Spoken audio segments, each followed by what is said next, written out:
Hello and welcome to my Imperial Knight size showcase video.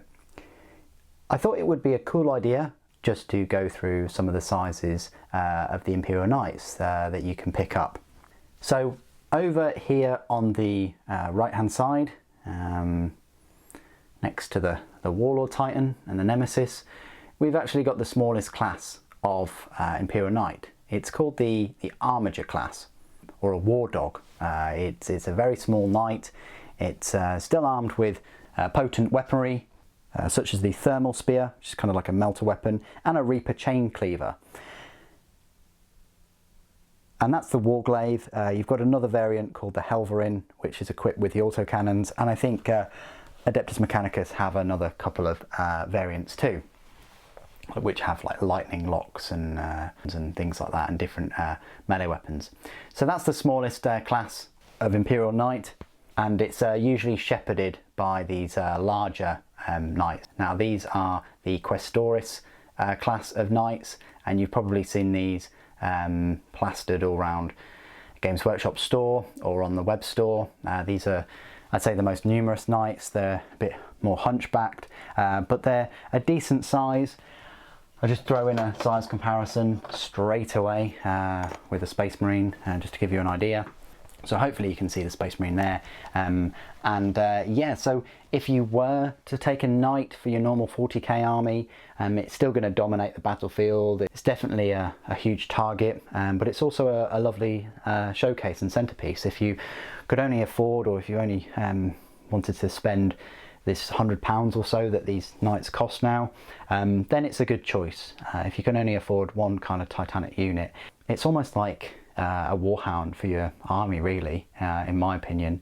If you've got like 20 Space Marines and an HQ and maybe some Terminators and a tank and things, or maybe you're building a Primaris army and you get one of these Titans, it's gonna be a lovely showcase for the rest of your army. So that's the Questoris class of knights. Now, in terms of weaponry for the Questoris Knights, you get a huge number of different weapons. This is a Knight Paladin. In its right arm it's equipped with a rapid fire battle cannon, and in its left arm it's equipped with a Reaper Chainsword. But you can also take weapons such as a Thunderstrike Gauntlet.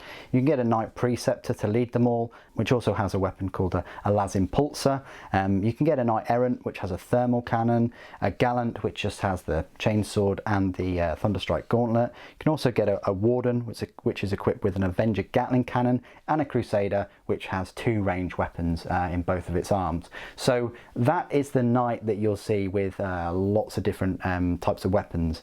Now the Castellan right here, there's currently two variants of the Dominus class Titan. There's the Castellan, which is pure long range. It's armed with the Volcano Lance on the left arm, but also the Plasma Decimator on the right arm. The other variant, which I haven't put out today, is the Knight Valiant, which is much more close range. It's got a conflagration cannon, which is like a flamer that automatically hits, and a Thundercoil harpoon. Again, a very close range weapon. Although these Dominus class don't have any melee weapons, they can still crush things and use their Titanic feat, but they're purely ranged, the Dominus, whereas the Questoris do have those close combat weapons. And then we move on to something a little bit bigger. This is in the form of a Cerastis Knight right here. Now these things are bigger than the Dominus, they're faster, they've got more wounds, their output is considerably higher, one can argue. Although they forego any kind of point defense weaponry, they do have either a decent melee weapon or a combination of a melee weapon and a range weapon. In this case, this is a Cerastis Knight Lancer. It's armed with a shield and also the lance, and it has a better chance of taking down Titans than the previous knights. And then we move over to the largest of these knights. The armour and things I haven't glued on yet, I haven't really finished, so it's more of a work in progress. But this is the Acastus class knight. In this case, this is the Porphyrion. It's armed with those twin Magna Las cannons, which are a very decent long range, and they are high damage output. At that point of the Acastus sized knights, you're really almost at the same size as the smallest Titan, the Warhound Titan, which I've just now managed to squeeze on the end for you. But as you can see, the Porphyrion is actually a little bit taller, truth be told, especially with that missile pod. So just bear that in mind. If you were going to get a Porphyrion, it's a little bit taller, although the weapons sit higher on the Warhound. It kind of depends on the pose you go for. But I thought that would be an interesting size comparison with all of these knights, and to see the sizes and the progression from the smallest Armiger all the way up to the smallest Titan, the Warhound Scout Titan. If you're on the fence about getting, you know, either Knights or Titans, typically Titans are well better armed and have higher survivability. But in terms of in-game and points and actually real money as well, they tend to be a lot cheaper. The Knights seem like you're getting more bang for your buck in terms of the weapons they can bring and the models themselves. I mean, you compare the Light Lancer over there at almost £200 compared to the Warhound Titan at over £400. You'd think, well, you could get two Knights, two Cerastis Knights for the same price as a Warhound. However, the Warhound is a very fast Titan. It's the fastest Titan, and the weapons, if you equip it with the dual turbo lasers, it can outmaneuver and still unload an awful lot of damage from a longer range. Usually in the Cerastis Knight class at least, there's nothing that can go against the long range capabilities of a Warhound.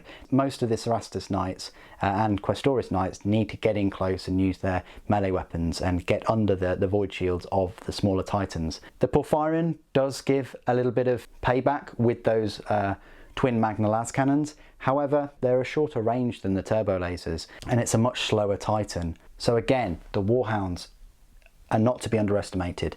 They're very fast, they can flank, they've still got access to the longer range high damage weaponry. And another key factor is they've got access to void shields, which none of the Knights have. They have the iron shields, which are quite nice, but the void shields are the ones to go for because they can protect these Titans from the mortal wounds. So I hope that's been a useful video for you if you're on the fence about Knights or Titans or anything like that. I'm really enjoy making these kind of videos where I showcase these walkers. I completely love the Legio Titanicus range and walkers in general. And if you also share my passion, you could think about subscribing or leaving a like on the video. You could also leave a comment outlining which is your favourite knight out of these, or maybe if it's one that I haven't covered. It'd be great to hear from you. Thank you ever so much for joining me today. Thank you for watching. The Emperor protects.